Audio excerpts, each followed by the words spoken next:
እናንተም እግዚአብሔር በጣም አብዝቶ ይባርካችሁ። በዚህ ስለሰጠን እና እየሰጠን ስላለው ጊዜ እግዚአብሔር ስም የተባረከ ይሁን። እኔም በጣም ደስ ብሎኝ ነው ስመጣ ስካፈል ስገለገልም የነበረው። ናቲን የነገርኩ ነበር አንዳንድ ቀን በዚህ በኩል ስለማልፍ ቀስ ብዬ ከኋላ እቀመጣለሁ እየመጣሁ እያልኩት ነበር። ባለፉት ሳምንታት ቅድም ናቲ እንዳነሳው ከተሐድሶ አንፃር የተወሰኑ ርዕሶችን እያነሳን እያየን ነበረ። እንደምታስታውሱት ከተሐድሶ አንፃር ህብረት፣ ፍቅር እና ይቅርታ የመሳሰሉትን እያየን ነበረ። እሺ ይሄ እነዚህ ምልክቶች እናያለን። እነዚህ መታየት አለባቸው በመካከላችን። ጉዳዩ ጠቅለል ስናደርገው ግን ደግሞ ወደ ተሐድሶ ወደ ራሱስ እንዴት እንምጣ? ከኔ ቀደም ባሉት ሳምንታት እሱን ስትከታተሉ ስትማሩ እንደነበር አውቃለሁ። እኔም የተወሰኑትን ተምሬያለሁ ቨርቹዋሊም ቢሆን።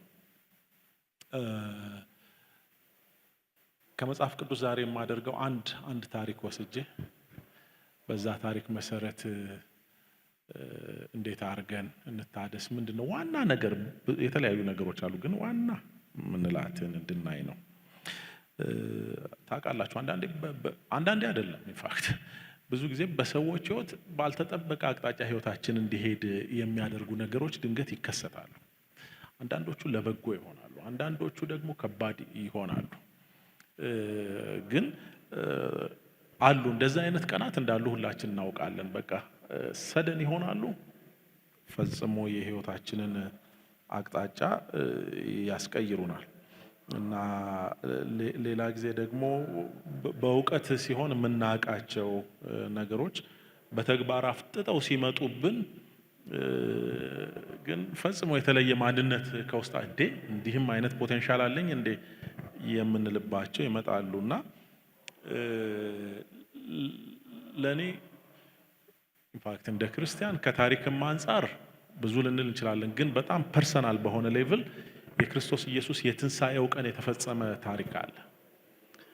አሁን ይሄ ለእኛ ትንሣኤን በምናይበት ሳይሆን ያኔ ሲጠብቁ በነበሩ ሰዎች እንደምታስታውሱት ጌታ ኢየሱስ ክርስቶስ ከስቅለቱ በፊት በተደጋጋሚ ለደቀ መዛሙርቱ ይሰቀል እንደነበር ይነግራቸው ነበርና የሰው ልጅ ተላልፎ ይሰጣል፣ ይገድሉታል፣ አሳልፈው ይሰጡታል፣ ግን ደግሞ ከ3 ቀን በኋላ ከመቃብር ይነሳል እያለ ይነግራቸዋልና እንደመስለኝ ግን ደቀ መዛሙርቱ እሱ ነገር ፕሮፐርሊ የገባቸው አይመስልም።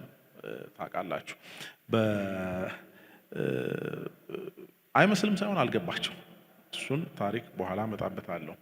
ግን አንዴ በተለይ በማቴዎስ ወንጌል ምዕራፍ 16 ላይ እንደምታስታውሱት ጌታ ኢየሱስ ክርስቶስ አንድ ጥያቄ ጠየቀ። ሰዎች የሰው ልጅ ማን ይሉታል ብሎ። እቺ በጣም ወሳኝ ጥያቄ ናት። ለምንድን ነው እንደሱ የምላችሁ? ያን ሰሞን ኢየሱስ ክርስቶስ ሲያደርግ ከነበረው ነገር አንፃር ትንሽ ወደ ኋላ መለስ ብለን ብናይ ጌታ ኢየሱስ ክርስቶስ ታስታውሱ እንደሆነ ያን ሰሞን በጣም ዝነኛ ሆኗል። በጣም እና ሰዎች ኢየሱስን ደግሞ እሱ ከሞት ያስነሳውን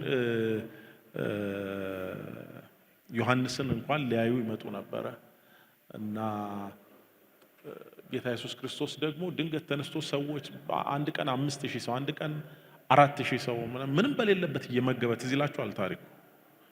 እና በጣም አስገራሚ እንደዛ ያደረገ ሰው ከዛ ፊትም ከዛ በኋላም የለም ታውቃላችሁ። እና ማቴዎስ ወንጌል ምዕራፍ 16 ላይ አንድ ፈሪሳይ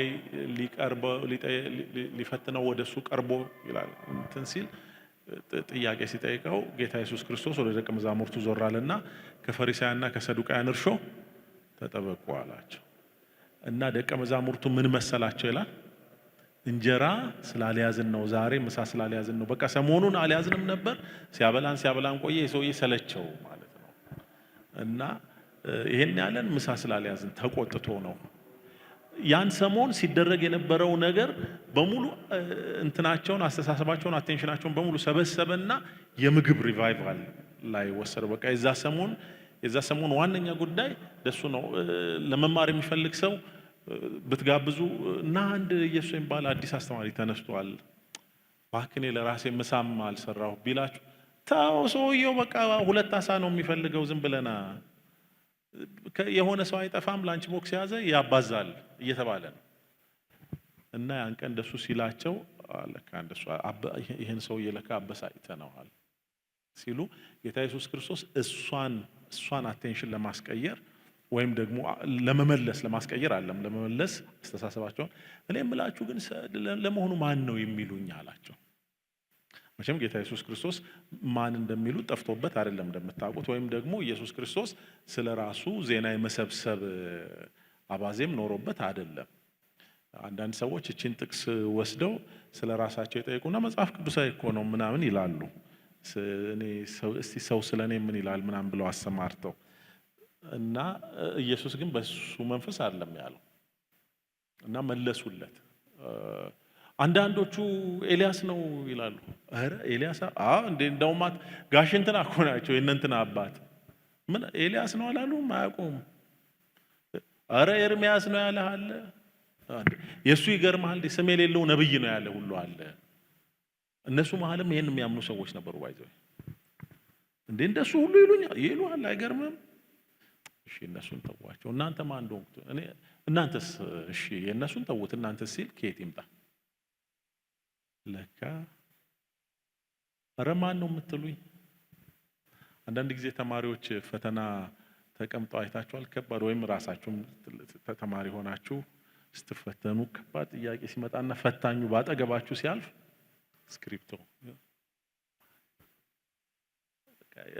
አናውቅም እንዳንባል እኔ ሳስተምር አንዳንዴ የምዝናናው በሷ ነው። ምንም ያላስተማርኩትን ጥያቄ አወጣለሁ ተማሪዎቼ እንዴት እንደሚያደርጉ ለማየት ሁሌ አይደለም እና ኢንፋክት አልይዘውም በኋላ ላይ እና ልክ እሷ ጋር የደረሱ ሲመስለኝ አውቀዋለሁ ይሄ እዞራለሁ ባህላቸው እና ልክ አጠገባቸው ስትደርሱ ኦፍ ኮርስ ይላሉ።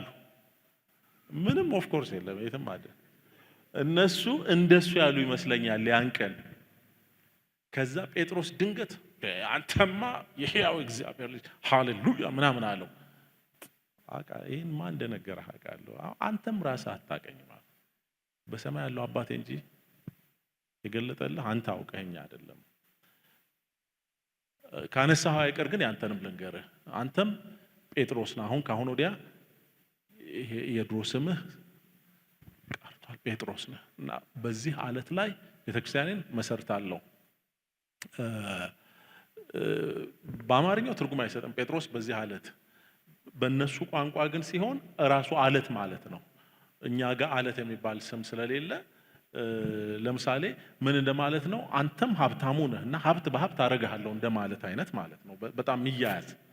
ሀብታሙ እዚህ ውስጥ ካለ ጌታ ተናግሮኝ አይደለም እና እንደሱ አለ እና ከዛ በኋላ ጌታ ኢየሱስ ኦኬ አለና የሰው ልጅ አልፎ ሊሰጥ እና በክፎች ሊገደል እንደሚገባ በሶስተኛው ቀን እንደሚነሳም ነገራቸው። እንዴ እናንተ እኔ የመጣሁት እንጀራ ላባዛ አይደለም በሕግ አምላክ ከጥቂት ጊዜ በኋላ አሳልፎ ይሰጡኛል እና ማን ነው የሚሉኝ ብዬ ጠየቅኩት። ለዚህ ነው ባለ ሬስቶራንቱ ነው የሚሉኝ ምንድን ነው የሚሉኝ? አሁን እሱን አይደለም የሰው ልጅ አልፎ ይሰጣል ሲባል ጴጥሮስ ይላል። ጴጥሮስ ኢየሱስን ወደ ራሱ ጠርቶ ምን ማለት እንደሆነ ታውቃላችሁ? ይሄ ማለት ኢየሱስ አንዴ ላናግርህ ትላላችሁ አይደል? ሰው አሁን ለምሳሌ ናቲ አንዴ ላናግርህ ደጅ እንደሚባለው ኢየሱስን ለብቻው አንዴ ላናግርህ ምንድን ነው የምታወራው? ይሰቀላለሁ ምናምን የል ከፍታ ነው። በቃ ለአንተ አንድ ለእንትና አንድ እዚህ ጋር እንሰራለን 3 ድንኳን ከፍ ብለን በቃ ታቆማለህ። እኔ ነኝ አይደል ኃላፊ በቃ በእኔ ላይ ነው አይደል? አዎ ከዚህ በኋላ እሰቀላለሁ ምናምን የለም በኢየሱስ ስም አትሰቀልም ብሎት ራሱን አላለውም። ግን ያኔ ቢጀመር ኖሮ ሳይል አይቀርም እና ነገረውና ጌታ ኢየሱስ ገሰጸው። አልገባቸውም። አብረውት ያሉት ሰዎች አልገባቸውም እና ይሄን ሁሉ የነገራቸው ቆይቶ ማለት ነው። ግን ማለት ጉዳዩ ከመፈጸም አልቀረም። ኢየሱስ ክርስቶስ ተሰቀለ። መሰቀሉ ብቻ አይደለም፣ ምድር ጨለመች። የቤተ መቅደስ መጋረጃ ለሁለት ተቀደደ። የምድር መናወጥ ሆነ። ያልሆነው ነገር የለም። ከዛስ በኋላ በፍጥነት ብዙ ነገር ተቀያየረ። ጴጥሮስ ካደው ኢየሱስ እንዲሰቀል ምክንያት የሆነው አብሮት የነበረ አብሮት የበላ አብሮት የጠጣ ይሁዳ የተባለው ደቀ መዝሙር ነው። በአንድ ቀን ውስጥ የተፈጠረ ምስቅልቅል ባይዘው ኢየሱስ ብቻ እኮ አይደለም የሞተው፣ ይሁዳም ሞተ። ለነዚህ ለደቀ መዛሙርት ባለፉት 3 ዓመት ተኩል አብሯቸው ቀንም ሌሊትም የማይለያቸው ጌታቸውም አንድ ሌላ ጓደኛቸውም ሞቱባቸው። ድብልቅልቅ ያለ ነገር ነው የተፈጠረው እና ይሄ ሁሉ ሲሆን ጴጥሮስ ታውቃላችሁ ከጥቂት ቀን በኋላ በቃ አሳ ለማጥመድ ተነሱ። ግራ ገብቷቸዋል። ምክንያቱም ባለፈው ሰሞን እኮ ነግረውታል። እኛ ከአንተ ወዴት እንሄዳለን? ትዳራችን ትተን እኮ የመጣ ነው አንተን ብለን ነው። አሳ ማጥመድ ታውቃለህ፣ ሌላ ገቢ የለንም ከአንተን ብለን ነው ብለው እና እሱ ሰውዬ ነው የሞተባቸው። እንደዚህ ብለው የተከተሉት ሁሉን ነገራቸውን የተውለት ነው የሞተው እና ዝም ብለን ኢማጂን ማድረግ እንችላለን። እንዳልኳችሁ ጴጥሮስ ክዷል። ቀናተኛው ስምዖን ድሮም ዝም ብዬ ነኝ ሰውዬ ጊዜ አባከንኩ፣ አሁን በቃ ወደ ሽምቅ ውጊያ ሳይል አይቀርም። ምክንያቱም በኋላ ላይ የምነግራችሁ ታሪክ ላይ ለምን ይሄን እንደሚል ታገኛላችሁ። ከዚህ መሀል ደግሞ ከዋይደር የደቀ መዛሙርቱ ግሩፕ ውስጥ 2ቱ 3 ቀን ያህል ቆዩና አስተዛዝነው ድሮም የሌላ ሀገር ሰዎች ነበሩ። በቃ እንሄዳለን፣ በቃ እናንተም እግዚአብሔር ያጽናችሁ፣ ወደፊት እንገናኛለን፣ እንጠያየቃለን፣ ያው ዘመን ሄደ በቃ ይሄ ሰውዬ ብለው የትኛውም ለቅሶ ላይ እንደሚደረግ እና የኤማውስ ሰዎች ነበሩ። እነሱ ኤማውስ ከኢየሩሳሌም ኦልሞስት የአንድ ቀን መንገድ ነች። በቃ እንግዲህ ያለፉትን ጊዜያት እዚህ ቆይተናል፣ ምን እናድርግ? በዚህ መሃል እንደዚህ ሆነ። ነገር ግን ከሳምንቱ በመጀመሪያ ቀን ያዘጋጁትን ሽቶ ይዘው ከነርሱም ጋር አንዳንዶች ወደ መቃብሩ እጅግ ማልደው መጡ። ድንጋዩም ከመቃብሩ ተንከባሎ አገኙት። ገብተውም የጌታን ኢየሱስን ሥጋ አላገኙም። አሁን ያነበብኩላችሁ ሉቃስ ወንጌል ምዕራፍ 24 የመጀመሪያዎቹን ቁጥሮች ነው። ሌላ ድንጋጤ፣ ሌላ ግራ መጋባት ተፈጠረ። የት ገባ? በቀደም ሰቀሉት፣ ዛሬ ደግሞ የለም። ምንድነው የሚሻለው? እንዳልኳችሁ በዚህ መሃል በየራሱ መንገድ ሁሉ ነው የሚሄደው።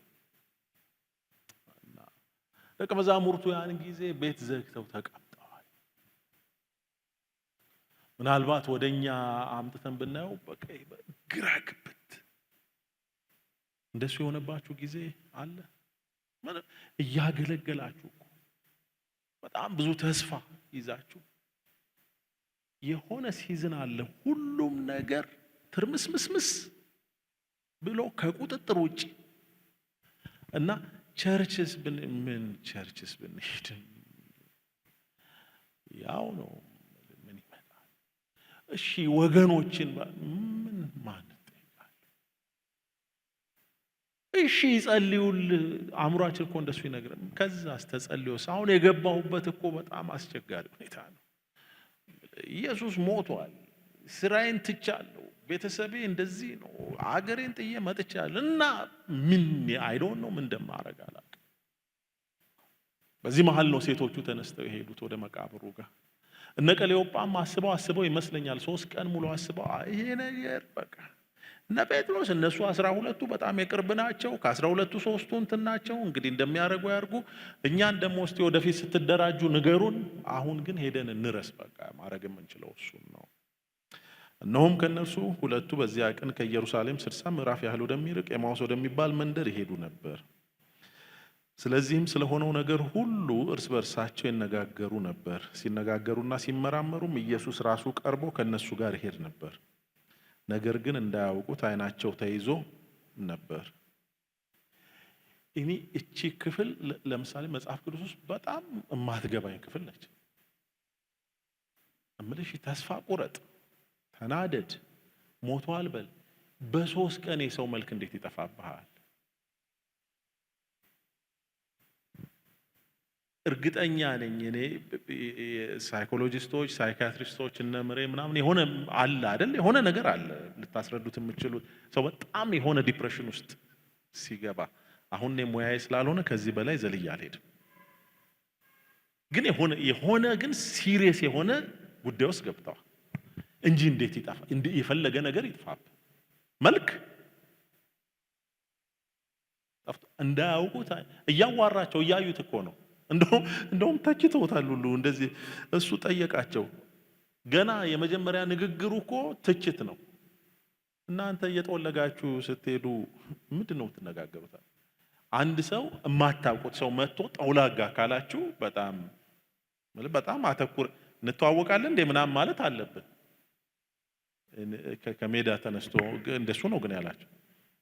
አሁን መጽሐፍ ቅዱስ እኔ ባልኩት እንትን ዝርጥጥ አድርጎ አልተናገረው እንጂ እንደሱ ነው።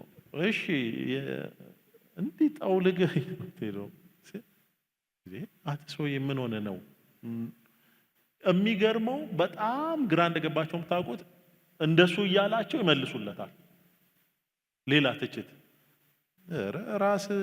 ራስም የገጠር ልጅ ነህ እንደ ያለው ኢየሱስ። ቆይ እኛን የምትጠይቀው አሁን ኢየሩሳሌም የሆነውን ነገር አልሰማህም? ምን ተፈጠረ? ከአንተ ውጪ ያልሰማ ሰው የለም። ባይዘው በግሪኩ እንደሱ ነው የሚለው። አንተ ብቻ ነው ያልሰማኸው ነው የሚለው። እና ምን ተፈጠረ? ኢየሱስ የተባለውን ሰው አታውቀውም? ማን ነው ኢየሱስ? እሺ እንንገርህ አሉት። እነርሱም እንደዚህ አሉት። ቁጥር 19 በእግዚአብሔርና በሕዝብ ሁሉ ፊት በስራና በቃል ብርቱ ነቢይ ስለነበረው ስለ ናዝሬቱ ስለ ኢየሱስ እሱንም የካህናት አለቆችና መኳንቶቻችን ለሞት ፍርድ እንዴት አሳልፈው እንደሰጡትና እንደሰቀሉት ነው የምናወራው። እሱን ነው። እኛ ግን እስራኤልን እንዲቤዥ ያለው እሱ እንደሆነ ተስፋ አድርገን ነበር። ደግሞም ይህ ከዚህ ሁሉ ጋር ከሆነ ዛሬ 3ኛ ቀን ነው። ሰልስት አውጥተን ነው የምንመጣው እና ስለ ኢየሱስ ምንም አልሰማ። ማን ነው ኢየሱስ? በጣም አደገኛ ነቢይ ነበር አሉት። አያችሁ፣ ኢየሱስ is already reduced to ነቢይ። ጌታ ሆይ ምን አይነት ነው ምናምን ሲሉት ነበርኩ። እንዴት አይነት ነው የነፋስ የሚታዘዝለት ምናምን ሲሉት ነበረ። አሁንስ ማን ነው? ይገርመኛ ተስፋ አድርገን ነበር። ምንድነው ተስፋ ያደረጋችሁት? ያኔ በሮማውያን እስራት ውስጥ ስለነበሩ በሮማውያን አገዛዝ ስር ስለነበሩ ነፃ ያወጣላል ብለን አስበን ነበር። ይገርማል፣ አልሆነም። በቃ ሞተ። ለካ ኢየሱስም ዝም ብሎ ሰው ነው እና ሞተ። ይገርማል። 3 ቀን ሆነው እኛም በቃ እዛ ቆየን። አሁን እየተመለሰን ነው። ለኢየሱስ ክርስቶስ የኢየሱስን ሞት አረዱት። አይገርምም? ባይዘወይ ማናችንም ላይ ሊደርስ የሚችል ነው። ሞቱን ላናረዳው እንችላለን። አንዳንዴ ግን በጣም የምንደርስበት የምንወርድበት የቁልቁለቱ ልክ እንደሱ ይሆናል። አስባችሁ አታውቁም? ፈጽሞ መውጣት የማትችሉበት አይነት ነገር ውስጥ የገባችሁ መስሏችሁ እና ጸሎታችን ራሱ ስንጸልይ ራሱ በጣም የተምታታ ጸሎት። እነዚህ ሰዎች ለኢየሱስ ክርስቶስ ለራሱ ነገሩትና ጌታ ይጠይቃቸዋል። ምንድነው? ከዛስ በጣም አንድ ነገር በጣም ደስ የምትላለች። 3ኛ ቀን ነው አሉና ሌላ ጉድን ነገር ይሄ አንዱ ነው አሉ። ዛሬ ጠዋት የሆነውን ደግሞ እንንገር። ምን ሆነ? ከኛ ውስጥ ማልደው ወደ መቃብሩ የሄዱ ሴቶች ነበሩ እና በጣም ይገርማል። ተነስቷል አይሉን? 3 ዓመት ሙሉ ተነስቷል የሚባል ትምህርት ይነሳል የሚል ትምህርት እያስተማራቸው ቆይቶ 3 ዓመት ሙሉ እና ኢየሱስ ክርስቶስ መጣ። ይገርማል። ይኸውልህ እነዚህ ሴቶች በጠዋት ሮጠው አስገረሙን። አሁንስ በዛ ብለን እየወጣን ነው። በጣም አይገርምም? የሞተ ሰው ይነሳል። አሁን አንተ ስታስበው የተነሳውን ኢየሱስን እኮ ነው እንደሱ ብለው ስለ ትንሣኤ የሚነግሩት። ኤክስትሪም የሆነ ድንዛዜ፣ የመጨረሻ ሌቭል እና ጌታ ኢየሱስ ክርስቶስ እነሱ ስጋውን ስላጡ ነው አሉት። ደግሞ የሴቶቹ ሲገርመን አንዳንዶች ደግሞ ሄዱ ከኛ መሃል። እንደውም መሪያችን ጴጥሮስ በሩጫ ሄዶ ገብቶ አየውና የለም ብሎ ተስማምቶ መጣ። በጣም ይገርማል። አሁን ለዚህ እኮ ተስፋ ቆርጠን አሁን ወደ እርሻችን እየተመለስን ነው። ከዛ ኢየሱስ ድጋሚ ሲናገር እናንተ ምንም አይገባችሁም፣ ማታስተውሉ እንደሱ ብሎ ነው። እናንተ የማታስተውሉ ነቢያትም የተናገሩትን ሁሉ ልባችሁ ከማመን የዘገየ ክርስቶስ ይህን መከራ ሊቀበል ዘንድና ወደ ክብሩ ይገባ ዘንድ ይገባው የለምን አላቸው። ከሙሴና ከነቢያት ጀምሮ ሁሉ ጀምሮ ስለ እርሱ በመጽሐፍ የተጻፈውን ሁሉ ተረጎመላቸው። እናስ አላወቁት።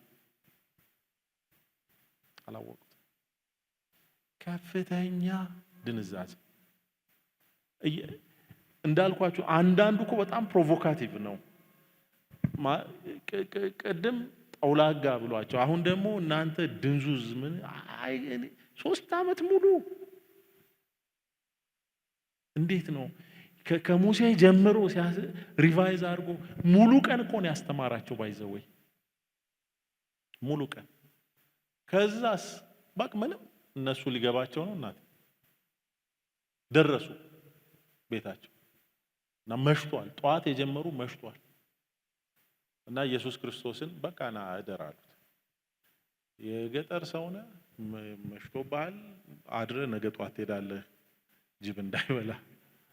ኢየሱስ ክርስቶስ ከነሱ ጋር ከነበረበት ጊዜ ብቸኛ የቀረቻቸው እቺ ደግነት ትመስለኛለች። እና ኢየሱስ ክርስቶስ ገባ ይሻል ገባና ምግብ አቀረቡለት እና በባህላቸው መሰረት እንግዳ ከመጣ እንግዳው እንዲባርክ ይሰጡታል። የሆነው እሱ ነው። በልስቲ ሳታውቅ አትቀርም አንተ ከህግ ጀምሮ እየተናገረ ልክ ሲጸልይላቸው አይናቸው ተከፈተ። ከዛ እሱ ተሰወረባቸው። ይኸውልህ ትምህርት ያልከፈተውን እንጀራ ከፈተው። ግን ልክ ሲያውቁት ይላል ያን ምግብ የበሉት አይመስለኝም። ተነስተው ወደ ኢየሩሳሌም በረቱ። የተሐድሶ እሱ ነው። በቀን ልባቸው ሲቃጠልባቸው እንደነበር ትዝ ያላቸው ያን ጊዜ ነው። እና አይገርም እንደዛ እኮ ሲል እኮ በቃ አንዳንዴ በቃ መንፈስ እኮ ነክቶኛል እኮ እና ከነካ እንዴት አላየኸውም? በቃ it happens። ደስ የሚለው ነገር ሄደ ብለው ተስፋ ቆርጠው አለመቀመጣቸው ነው። ተነሱና ቅድም ሲተቿቸው ወደ ነበሩ ሰዎች እየሮጡ በቀን በትችት በማታ በሌሊት በምስጋና ያን መንገድ አላደሩም እኮ ታውቃላችሁ። ኢሚዲየትሊ ተነስተው ጉዞ ጀመሩ እና ሲመለሱ ደቀ መዛሙርቱን አገኟቸው። ደቀ መዛሙርቱ ጋር ክርክር ሆኗል። ተነስቷል እንትና ለእንትና እኮ ታይቷል ያላዩት አሉ። አረ በእናት ለእንትና ታይቷል እኛ ጋር አብረን ነው እና ተነስቷል። ጉዶንን እኮ ገና በቃ ቂጣ ስናይ ነው ሰውየውን ያወቅነው። እስከዛ ሰዓት ድረስ አላየነውም። ሄደው ያደረገውን ሁሉ ተረኩላቸው ይላል ውስጥ ለነበሩት ሰዎች። እና ምንድነው የምትለን? አያችሁ ለተሐድሶ ዋነኛው ነገር ከጌታ ጋር ንክኪ ነው። ዋነኛው የፈለገ ዳውን ነው። ሁሌ አፕ አንሆንም። ሁሌ ፋሲካ አይኖርም። ግን በቃ ያችን ልማዳችንን ምንም ቢደክመን እግሩ ስር ድፍት ማለትን አንርሳ። ድሮ አንዲት ጓደኛ ነበረችን የምትሰራው ስራ እዚህ ሀገር አይደለም ሌላ ሀገር ነውና ያደክማል እና ኳየር አብረን እናገለግላለን እና የኳየር አዳር ብለን የምንገናኝበት በወር አንዴ ነበርና አንዳንዴ ድክ መብላት ትመጣለች እና እኔ ፈለገ ቢሆን ጌታ ሆይ ደህና ዋልክም ቢሆን ብዬ ወተኛለሁ ትላለች። በቃ እሷን አንርሳ፣ ደህና ዋልክ እንበለው። እሱን ስናይ ከጌታ ጋር ንክኪ ሲፈጠር ያኔ መበርታት የግድ ነው። እሱን አይቶ ፈዞ የቀረ የለም። ከጌታ ጋር ተገናኝቶ ደንዝዞ የቀረ የለም። እነዛ ሲተቹ ሲያንቋሽሹ ምን ሲሉ የነበሩ ሰዎች ልክ ኢየሱስን ሲያዩ ሌላ ሰው መልእክታቸው ሌላ መተው እኮ እነዚህ ሴቶች አስገረሙን ምናምን አላሉ፣ አይተነዋል አሉ። እና ደግሞ ደስ የሚለው ምን እንደሆነ ታውቃላችሁ? ይሄ ጌታ የደከመን ጊዜ ጥሎ አይሄድም። እዛ የሚጠብቁትን 12ቱን ትቶ የትንሣኤ ቀን የመጀመሪያ ስራው ሸሽተው ከሚሄዱት ጋር ነው፣ ይከተላል። እናስ ሁለተኛ ምንድነው የምትለን ካላችሁ ለኛ መነካት ዋነኛ ጉዳይ የኛ አሪፍነት ሳይሆን የሱ አፍቃሪነት ነው። ሸሽተው የሚሄዱትን እኮ ነው ተከትሎ የሄደው። እናንተ ብትሆኑ እንደሱ ታደርጋላችሁ? ወደዛ ለዚህ ነው እንዴ ነው እኮ ማለት የነበረበት። ያውም እኮ እነ ቀሌዮጳ እኮ 12ቱ መሃል አይደሉም። 12ቱን ትቶ እኮ ነው እነዚህን ሁለቱን። ለምን ገብቶታል። የሚነካ ሰው አለ፣ የሚነካ ሰው አለ።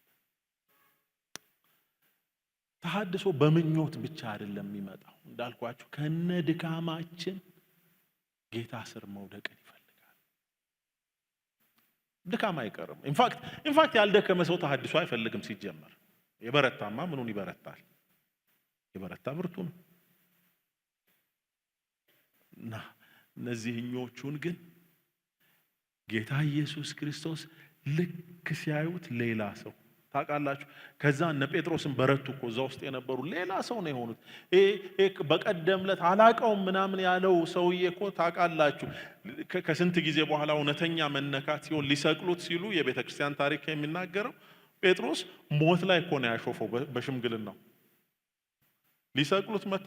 እኔና ወደ ላይ ያው ቆይ ግዴላችሁም ጌታም እኔም ወደ ላይ ከሚሆን እኔ ወደ ታች ብሎ አላቀውም ያለ አንዲት ልጅ በቀጭን ድምጿ ያስፈራራችው ጴጥሮስ እነዛ ጀግኖች ሊሰቅሉት ሲሉ ቁልቁል ለመሰቀል አልፈራም። ለምን? ተነካክቷል ከጌታ ጋር። እንዴት ነው የምንታደሰው? በብዙ ካልኩሌሽን አይደለም። አይመስለኝም።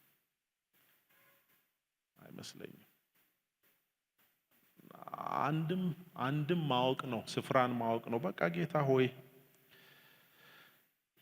ሆይ የግድ ነው። በቃ አንተ ካልነካህ አይሆንም።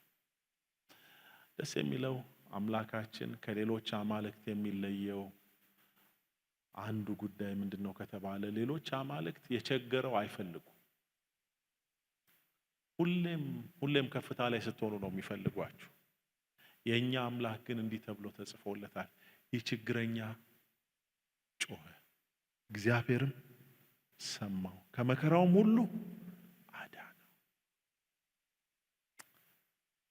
ይህ ችግረኛ ጮኸ፣ ይሰማል። ከፍታችን ላይ ብቻ ሆነን አይደለም ይሰማል። ሌሎቹ መስማት ስለማይችሉ ነው የማይሰሙት። ሌሎቹ የረዱ ለመምሰል ነው። የቆመንማ ማንም ይረዳዋል። የኛ አምላክ የወደቀን አቁሞ ነው መርዳቱን የሚያሳየው። እንደሱ ነው የኛ ጌታ።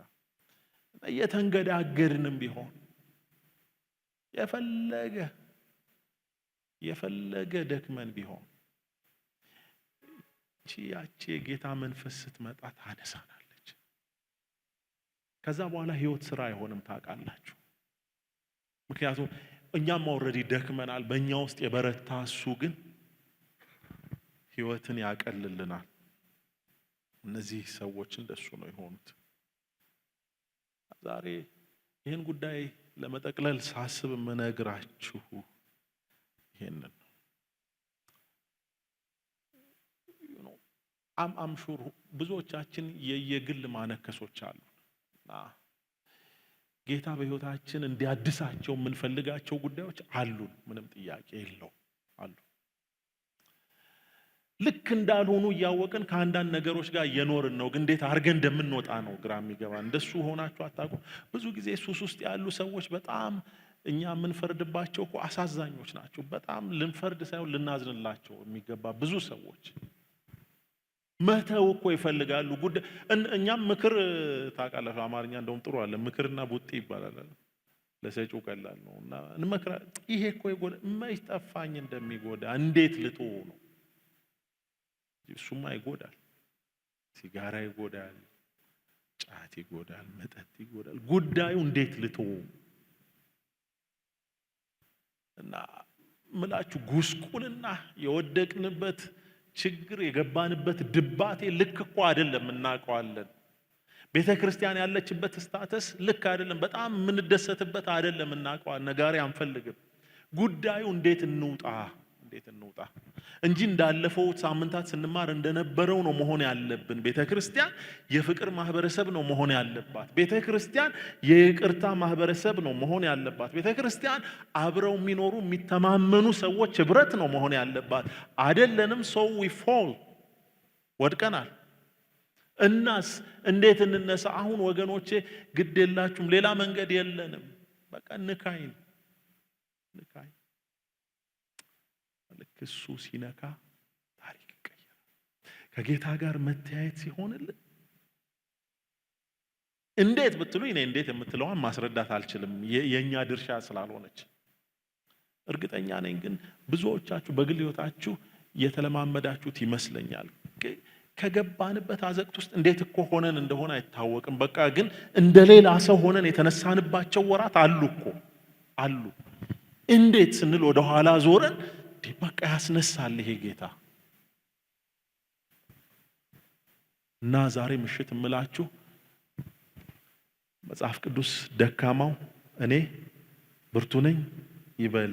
እሱ እኮ መፈክር አይደለም። ብርቱ ነኝ የምንለው እኮ ተስፋ አለኝ እኮ ነው።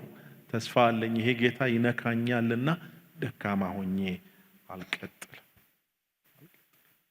ጌታ ኢየሱስ ክርስቶስ እነዚህን ሰዎች በጭራሽ አንድም ነገር ይገርማል። የሰው ነገር አላላቸው። በጣም በሚገርሙ ነው። እናንተ በ3 ቀን መልኬ ይጠፋባችኋል። እንዳልኳችሁ እኔ ለምሳሌ ምንም ሊገባኝ አልቻለም፣ ግን እሱ ነው የሆነው። እና አንድ ነገር ሌላ ያስተማሩኝ እነዚህ ሰዎች ምንድነው ብትሉ፣ እውነት ነው እንደማናቸውም ተስፋ ቆርጠዋል። ለምን ቆረጡ ማለት አንችልም። በብዙ ነገር ውስጥ አልፈዋል። ግን ቸኩለው ስፍራቸውን ለቀው ሄዱ እና የአንድ ቀን መንገድ ዚግዛግ ሲሰሩ አሉ ፊዚካሊ። አንዳንድ ጊዜ እንደሱ እንዳልሆነ መጀመሪያ ከጌታ ጋር መፍትሄ ሳንፈልግ ሌሎች ቦታዎች ጋር ሄደን ጌታ እንዲያድሰን፣ ጌታ እንዲጎበኘን፣ ጌታ በጉዳዮቻችን ጣልቃ እንዲገባ እማይሆን እንኳን ቢመስል ነው እምላችሁ፣ ግድ የለም ደፍረን እንሞክረው። የኛ ጉዳይ አይደለማ፣ የሱ ነው ጉዳዩ። እዛ ሰዎች ስለዛ ሲናገር በዚያችም ሰዓት ተነስተው ወደ ኢየሩሳሌም ተመለሱ ነው የሚለው። በዛ በሌሊት አስባችሁታል? ያኔ አውሬ ባለበት ጨለማ ፈጽሞ መብራት የሚባል በሌለበት እንደገናና እየተነጋገሩ እኔ እኮ የሰውዬ እኮ ቅድም ሲናገር ራሱ እኮ ይነዝረኝ እኔም ይላል ያኛው። እንደሱ እንዳንሸወድ ጌታ ሲነካን እግዚአብሔር ቀርቦ ሳለ ጥሩት። ክፉ ሰው መንገዱን በደለኛም ሐሳቡን አንዳንዴ እንደሱ ነው። ጌታ ሊሰራን ፈልጎ ደጃችን ላይ ሆኖ ትልቁ አርጎኝ ነበር ብቻ እንዳንል ያኔ አክት እናርግ። እሷ ሰዓት ላይ አክት እናርግባት። እነዚህ ሰዎች በጣም ጥሩ ጉዳይ እሱ ነው። ልክ ሲያዩት ኢሚዲየትሊ እርምጃ ወሰዱ። በዚያችው ሰዓት ሄደው ነገሩ ለወንድሞቻቸው። እርግጥ ነው መነሳቱ አይተነዋል። ከዛ መጣ። እነሱ ይሄን እየመሰከሩ እሱ መጣ እና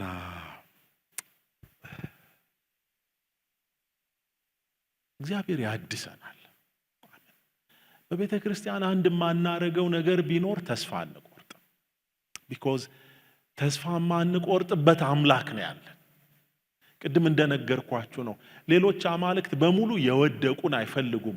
የኛ አምላክ ግን ይሄ ችግረኛ ጮኸ፣ እግዚአብሔርም ሰማው፣ ከመከራውም ሁሉ አዳነው ተብሎ የተጻፈለት ብቸኛ አምላክ ነው። ሌላ አምላክ የለም እንደዚህ የተጻፈለት። ችግረኛን የሚሰማ አምላክ የለም። ኢንፋክት ሌላ እውነተኛ አምላክ የለም። እውነተኛ አምላክ የሆን ከአንተ ብቻ ተብሎ የተጻፈለት እሱ ነው። ስለዚህ እሱ ስላለ ተስፋ አንቆርጥም። አንዳንድ ነገሮችን ስናስብ በግል ህይወታችን ይሆናል፣ የቤተ ክርስቲያን ጠቅላላ ሁኔታ፣ የሀገርን ሁኔታ እያሰብን ተስፋ ልንቆርጥ እንችላለን፣ በጣም ልንደክም እንችላለን። ዛሬ ግን እምላችሁ ይሄንን ነው። ይሄ ጌታ ቸር ነው፣ ይጎበኘናል። ወኔያችሁን ላነሳሳል ለምነግራችሁ ማንነቱ እንደሱ ነው። አንድ መገለጥ ይበቃል። ሙሉ ቀን ያዩት እኮ አለ። አንዲት መገለጥ አዩት፣ ውልብ አለባቸው። ከዛ የጌታ አንዲት መገለጥ ታሪካችን ትቀይራለች። ጥቂት ብንጸልይ ደስ ይለኛል። ዛሬ ምሽት መጎብኘት እንዲሆንልን የጌታ መገኘት ብዙ የሚሰሩ ጉዳዮቻችንን እናቅርብ። በዚህ አምላክ ፊት፣ በዚህ ጌታ ፊት አይታዘበንም፣ ይሰማል፣ ደግሞ ይጎበኛል። እና ጥቂት እንድትጸልዩ ጋብዛችኋለሁ። እቺ ምሽት ከጌታ ጋር የመነካካት ምሽት ትሁንልን፣ የመበርቻ ልክ እነዚህ ሰዎች እንዳረጉት ስንወጣ ደስ ብሎን አየሁት፣ አይተነዋል። ጠዋት አስገረሙን ሴቶች ያሉት ሰዎች ቃላቸው ተለውጦ አየነው እኮ እንዳሉት አይቼዋለሁ እኮ እንድንል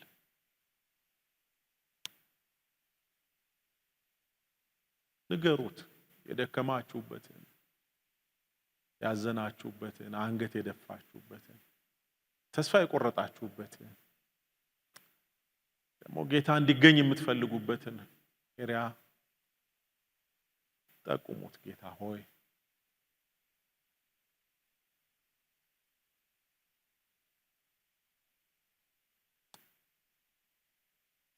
ጌታ ኢየሱስ መገኘትህ የነፍሳችን ምግብ ነው። ጌታ ሆይ መገኘትህ ታሪክን ይለውጣል። እንለምንሃለን። ለነ ቀሌዮጳ የተገለጥክ ጌታ ኢየሱስ ተገለጥል። ባሪያ ዮሐንስ በአጠገቤ ቆሞ ሳየው እንደ ሞተ ሰው ሆንኩኝ እንዳለ መገኘትህ እግዚአብሔር ሆይ ብቸኝነትን ያስረሳል። መገኘትህ እስርን ያስረሳል፣ ግዞትን ያስረሳል። መገኘትህ ችግርን ሁሉ ያስረሳል እና ተገኝልን። በዚህ ምሽት ቀርበህ እኔ አለሁ በለን። ጌታ ኢየሱስ ለደከመች ነፍስ ቀርበህ ተናገር። እኒህ ጌታ ኢየሱስ እኒህ ወዳጃችን ሆይ በዚህ ምሽት እኒህ እነ ቀሌዮጳ አይተው አቅጣጫ እንደቀየሩ ሙሉ ለሙሉ ወደ መጡበት ኢየሩሳሌም ስፍራ ወደ ለቀቁበት ተመልሰው እንደሄዱ ጌታ ኢየሱስ ክርስቶስ አቅጣጫ የሚያስቀይር መገኘት ይሁንልን። ወደ ስፍራችን የሚመልሰን ከዴስቲኒያችን ጋር የሚያገናኘን መገኘት ይሁንልን። እንለምንሃለን እንለምንሃለን። ጌታ ሆይ እዚህ ባሉ ልጆች ሕይወት ጣልቃ ግባ። ብዙ የሚያደክሙን ነገሮች አሉ። እግዚአብሔር ሆይ በየቀኑ የምናያቸው የሚያደክሙን፣ ተስፋ የሚያስቆርጡን፣ ሊያዝሉን የሚሞክሩ አሉ። አንተ አለህን፣ ተስፋ አንቆርጥም። መበርቻችን ነህ ብለህ እንደዘመርን ጌታ ሆይ መበርቻችን ነህ። አንተ መነሻችን ነህ ጌታ ኢየሱስ። አንተ የጉልበታችን ምንጭ ነህ። በችግሮቻችን ላይ እንድንስቅ፣ ባስፈራሩን ላይ እንድንስቅ ጌታ ሆይ ተስፋ ሊያስቆርጡን በደረሱ ጉዳዮች ላይ ተስፋችን እንዲለመልም ጌታ ኢየሱስ ተከሰት በሕይወታችን እንለምንሃለን። ቃልህ ነፍስ ዘርቶ ይንቀሳቀስ። ያዘነች ነፍስ በኢየሱስ ክርስቶስ ስም ቀና ትበል። የደከመች ትበርታ በጌታ በኢየሱስ ስም። ተስፋ የቆረጠች በጌታ በኢየሱስ ስም ተስፋዋ ይለምልም። እግዚአብሔር ሆይ ትችላለህ፣ ትችላለህ። በእነዚህ ሰሞናት ስንማረው የነበረ ቃልህ ከፍ ያርገን። ቃሉ ከሰሚዎቹ ጋር አልተዋሃደም ተብሎ የተጻፈው አይፈጸምብን፣ ይዋሃደን፣ ያንሳን፣ ብድግ ያርገን ካለንበት። እግዚአብሔር ሆይ ማንም ማንሳት እንደማይችል ያንሳን፣ መንፈስህ ያገኛል። እናመሰግንሃለን። ክብር ለአንተ ብቻ እንሰጣለን። ይሄን ሁሉ በሕያው ስምህ ጸለይን።